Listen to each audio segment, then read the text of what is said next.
Okay, so at times we have to insert some random data into a table. Now, one way is to start inserting each word manually. Now, to do it manually is going to take a lot of time because copy and paste function for each word is going to waste a lot of our time.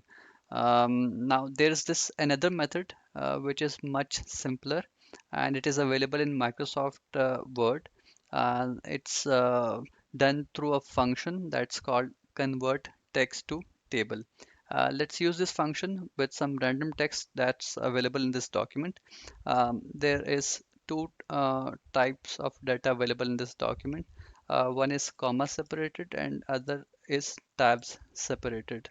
See, there is this comma and there is this space that's called tab because it was generated after pressing tab key. So first we'll insert this data into a table. To do that, we need to highlight this data, go to insert option, click on table and convert text to table option should be selected from this drop down menu. This will open up a dialog box. Since this data is comma separated, I'll select this comma option. It has automatically adjusted all the columns and rows. I'll press OK, and that's how this data is now transformed into a table.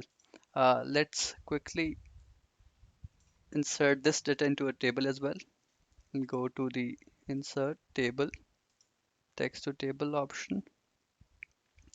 Now, since this data is tabs separated, so tabs option is already selected by the function. I'll press OK, and that's how this function works.